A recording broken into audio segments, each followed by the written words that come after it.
another edition of the Wildcat Walkthrough. I am Cedric Bailey, your host of the Wildcat Walkthrough. We have with us the head coach of the Wildcats, Dunbar High School, Fort Worth, Texas, Coach Todd Lawson. How you doing, Coach? I'm doing fine, Cedric. How you doing? I'm all right. I want to say thank you to everybody who's been watching us. What kind of feedback did you get from our new channel here? Oh, I've been getting good feedback. Good feedback. Make us look like we professionals, Cedric. Hey, you know what I told you when I first walked in the room? I said that we had made a commitment to the Wildcats, and we believe in these kids and 100%. And it's up to us to come together as a community, win or lose, no matter what, to be there for these kids. Yes, and we're very appreciative of it, and I know the kids are very appreciative of it, man, because that's what it takes. It goes back to that old terminology. It takes a village to raise them, so yeah, you got to do the best you can. Well, football really kicks off this week. The NFL next week. College football is this week, man. And, man, I've been getting commercials and word that Tennessee State is about ready to play Grambling, man. That's going to be a great game. That's going to be that's going to be a good game. That'll be a lot of festivities. That'll be a good game to go see, yeah. Yeah. And, of course, we got HBCU football coming in October to Globe Life Park in Arlington. Mm-hmm. It's going to be Texas Southern versus Southern. How does that make you feel to see HBCU football right down the road in the city next door? You know what is good, because normally we just get the Prairie View Grambling game, but that'd be really nice because, you know, a lot of alumni from here, you know, that went to Dunbar, you know, went to Texas Southern. So that's a big thing. And I can't think of her name now, but the new president of the university is a Dunbar grad. Wow, that's good. She was a part of the engineering. She was a part of the engineering program. So she just, I want to say she was voted in maybe a month ago, or 2 months ago. It wasn't too long ago that she was voted in. So, but just a chance to get the kids out where they could see what's really going on and how it is at the HBCU. Because even though I went to a University of Utah. But leaving Dunbar and going up there, I already knew when I got there, and when I first heard the band play, when I got to Utah, I was like, "Uh-oh, we're missing something." So I said, "We're missing something. Something's not right," you know. So as soon as I got out of there, I was like, "Man, I'm going to Tennessee State, and the Aristocrats are band." And I mean, it's just amazing, especially when you see people that looks like you doing some great things, man. And you're not a part of all the negativity and the uplift and all of those things. So I definitely want my kids to see that. And even my own personal kids, I make it a point that when we go places, we always going to check out an HBCU, and we're going to check on the history and things like that, just to help my kids to understand their value. That's right. The value within themselves. And I think that's what we're missing with a lot of our young kids is their value. And teach them to understand that they are valued, that they don't have to just walk around, you know, trying to show your value all the time. You are valued. It's value within yourself. So that's just a great thing to show the kids and for them to go out and witness it. Yeah. And speaking of HBCU bands, some of your kids are at Langston University. And Langston has been here back in 2019. They came to Park Stadium to perform. You know what I mean? Yeah. And actually, I don't think normally, we had the COVID. They would have came back, I want to say last year, but they due to the COVID. And I think this year they playing Langston up there. So normally when they come in, and that's a great recruiting tool, because actually one of those games, Southern was supposed to be here as well, but something happened with the arrangements on that. But that's a great thing for the kids to see the experience and all of those things. So it's just great for them to see that and witness that. And now they get an understanding of what it means. And really, they get an understanding of what it really means to be at a school like Dunbar.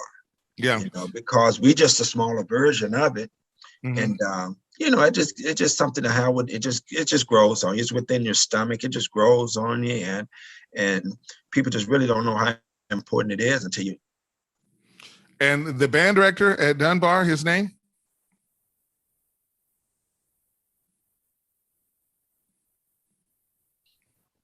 Coach Lawson, are you there? Yes, I'm still here. Yes. Yeah, the band director at a course at Dunbar. Huh? What's the band director's name at Dunbar? Yes, Mr. Roan. Yes. Yeah. And he's a Langston graduate. So He got him here, and he gets a lot of the kids that goes up there from our band and goes up to Langston as well. Great. Well, before we talk football, you guys got a new principal at Dunbar, and what's the principal's name? It's Mr. Edwards. Mr. Edwards. He's originally from Detroit. He's a basketball player. He played Division I basketball down, I want to say northeastern, not the northeast, it's in northwestern Louisiana. Okay. So he have an athletic background. He seems like he's a very very nice guy coming in. But this is a competitive school there. So I think he's going to do all right. We got that Detroit brand on him, so he'll be able to fit right in. He'll make it work. So he's going to be fine. He'll be good. We lost Mr. Adams. Mr. Adams took an administrative job in central office in Austin. So he's doing great things as well. So he left it in good hands. So we're gonna be fine. We just gonna rally behind our new principal and and just do what we can do to make it a lot better. All right. And by the way, I did see the schedule. Volleyball is kicking off too as well. They've already got a few games. So support the Wildcats volleyball program. Oh yeah, they doing. It's Stephanie Taylor. She's the coach. This is her second year. They had a victory the other night, so they doing good. They're a very young team, but she's doing a very good job with them, pushing them and making them achieve. And she have connections with Dunbar as well, because her mother, her aunties, uncles, all of them went to Dunbar. So she have a hand in on the east side as well. And it's good to have people like that, because it's not only just a job. It's something a little bit more to it. Me and our teacher were talking about that today. It's just a little bit more. You just give a little bit more, because that's whatever's needed to be given, you give it, because it's just within you when you're at a school like Dunbar. Gotcha. All right, we got to talk about the matchup this Friday night. But before we do, let's recap what happened. Y'all went to Dallas at what was the name of the school that you went to? Dallas Life School, the Life School over in Oak Cliff. What did you like the most about the scrimmage? You know what? We watched the film. I sit down with the guys when they came in the period and watched the film. And I just told them the difference between a great team and a good team. And right now we're a good team.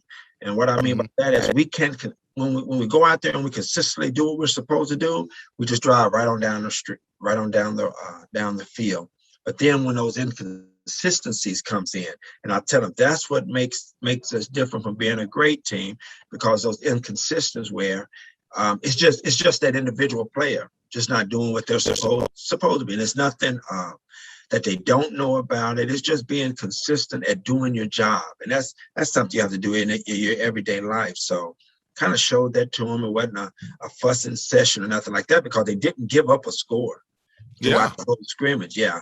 But just to show them that if we could just be consistent at doing what we're supposed to do, because we got some big boys on the line, so we should be able to run. If they're going to stop us from running, that means they're going to have to bring the house, and we have to do things to counter that. But they did a good job. I couldn't really complain. It's just the little small things that we got to get better at.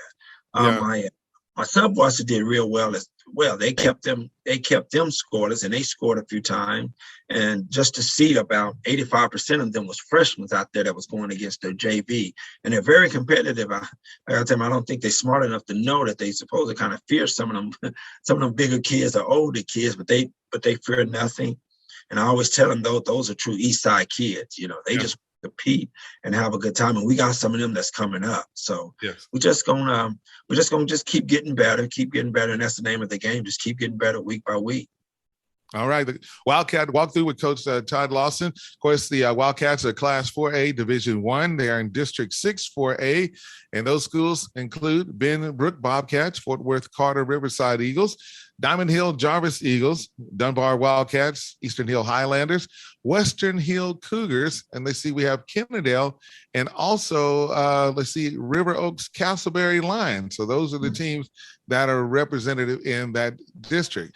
Now, when we shift over and we look and see what your opponent is going to be, you got this weekend, you have Wilmer Hutchins. They're in Class 4A Division I, and they're in District 8 4A Division I. Their schools include Dallas Carter, Dallas Lincoln, Pinkston, Roosevelt, North Dallas Bulldogs, and then, of course, Wilmer Hutchins Eagles. But I saw on their schedule, they have a game on September the 10th against Seguin.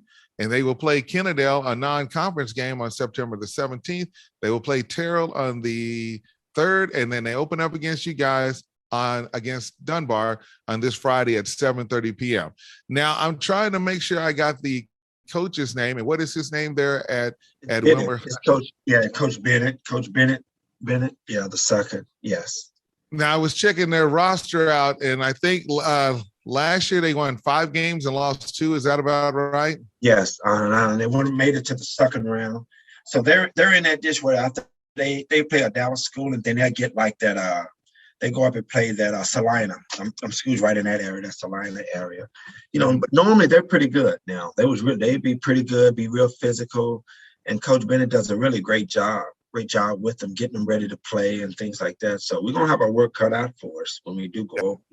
Yeah, I'm looking at their schedule. In 2019, they were 6-5, and then in 2018, they had a 9-2 record. So, like you said, they did go pretty good in the playoffs. So let's talk about their roster and who are some of their threats that you're going to. They have a few good guys. They have a pretty good tailback there, which is number 4. He's a smaller kid, but he got real good feet, can catch the ball.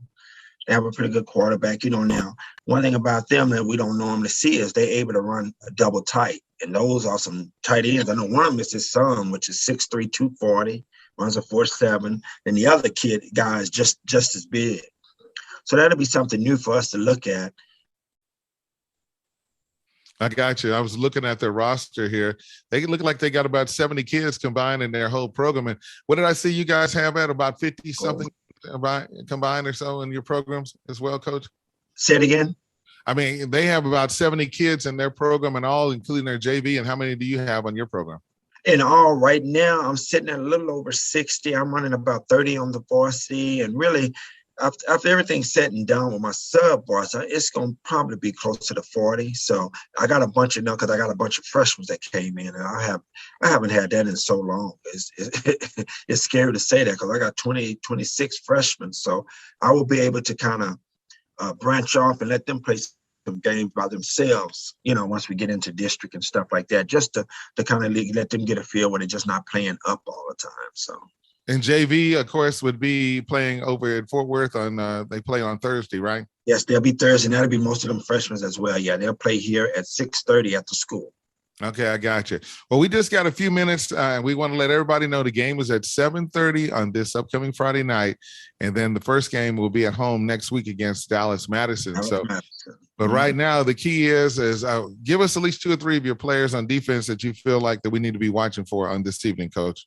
Well, really, I have a linebacker, which is Bryson Price. He's a senior. He's 6'2", 220, flows to the ball, run to the ball real well. Both of my outside linebackers, they was all district performers. McKeaton James, he's having he'll be out this week just due to some injury to his, just some deals going on with his stomach. So he'll be out this week. On the other side, we have Mercy Johanna. He was an all-district outside linebacker. Yeah, we remember calling his name. We was having fun and said, "Lord, have mercy on us," because Mercy was coming at him. Yeah. And really, those guys that I just named, those are the only seniors that we have on the defensive side of the ball. So the rest of it's sophomores and juniors, and the rest of them, they're gonna be something to be reckoned with. Because I just see them getting stronger and stronger as the year goes. So we really got something. If we can stay healthy and we can kind of beat this COVID situation, we got some guys that we can really grow with, and they can really be a strong group. Yeah. Well, Coach, I know you feel better this year than you did last year because it was like every week you didn't know what to expect after each meeting or so. But right now, the safety protocol is just, is to wear your mask, get your shot, and just stay prayed up.